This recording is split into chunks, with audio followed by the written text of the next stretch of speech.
Hello and welcome to 2023. A very happy new year to you all. I'm sure that you're all very much in the thick of tax preparation season right now, and we wish you the very best of luck for a stress-free January. As always, TaxCalc are by your side, and our wonderful sales and support teams are on hand to help you in any way that we can. We just wanted to take a moment to give you a preview of what we've got coming up in 2023, and there's lots. But before that, there was a small announcement from HMRC just before the Christmas break that you might have just slipped past you. Dean, what can you tell us? Yes, I'm sure most people watching this video will by now have heard that the compulsory start date for Making Tax Digital for income tax has been pushed back by 2 years, meaning that no individual will be required to enter the MTD for ITSA regime prior to April 2026.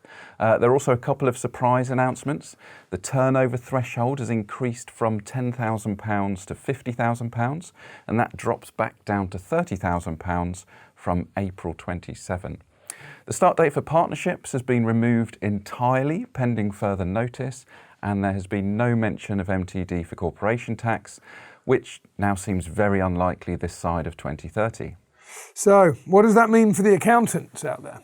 Well, I think for most practices, not much will change. It's still a valid message to make clients aware that change is coming. We just can't be sure when that will be. So for those forward-thinking practices that were already well into digital implementation with their clients, hopefully both the practice and their clients will still benefit from the use of that technology, even if it's not being forced upon them by HMRC. So what do you think this means for the longer term future of the MTD project? Well, as far as HMRC are concerned, they've been given a new target date, but are otherwise carrying on largely as before. Personally, I think HMRC need to go back to the drawing board and rethink whether this project is capable of delivering the outcomes that the Treasury want, and if not, come up with an alternative solution. Otherwise, this project may never come to fruition and more time and money could be wasted until someone in government finally pulls the plug. Okay, so there you have it. MTD for ITSA is delayed by at least 2 years and may well affect fewer clients than you previously thought, for the time being anyway. But Dean, that doesn't mean that our work is done, does it? What have we got in store in 2023? Well, the simple answer is lots. First of all, I should emphasise that although MTD is on ice for the time being, we are continuing to develop Business Filer, our solution for MTD ITSA, which will allow your clients to keep digital records using spreadsheets and file those directly to HMRC. It'll also be a valuable tool for clients using off-grid bookkeeping solutions, which won't have their own MTD filing capabilities. As HMRC's pilot programme evolves, we'll continue to keep you informed of the availability of Business Filer for those wishing to take part in the pilot in future. But the big news is that our accounts production module for full FRS 102 accounts for individual limited companies is nearing completion, and that will be available this spring. We will then continue to expand our accounts production solution to include full FRS 102 for LLPs, a group accounting module, and charities format accounts that many of our customers have been asking us for. That is fantastic news, Dean. I know that a lot of our customers have been really eager to get their hands on that.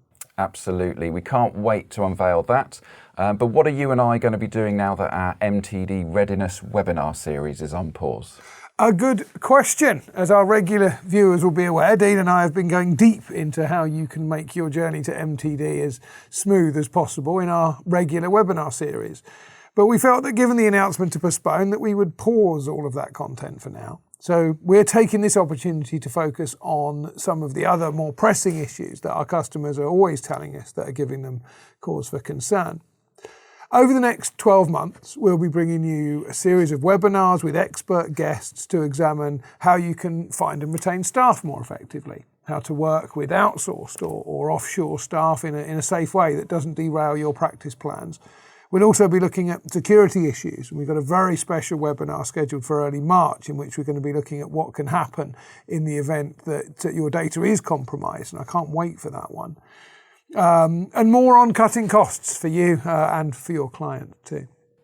That sounds fantastic, Andy. And there is something in the pipeline to support new practices starting up as well.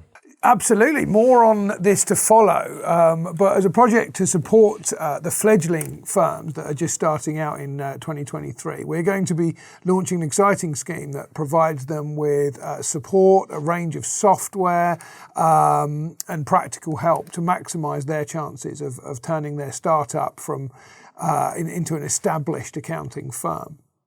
New firms are so important for the continued growth of the profession, not least because they tend to be the most prolific at bringing new ideas to the industry and changing the way that things are done.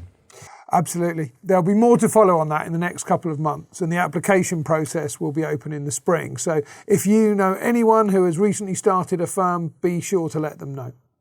And before we go, we will be out and about across the year at a number of events, including Accountex in London in May, the Digital Accounting Show, which is in June, Accountex North in September.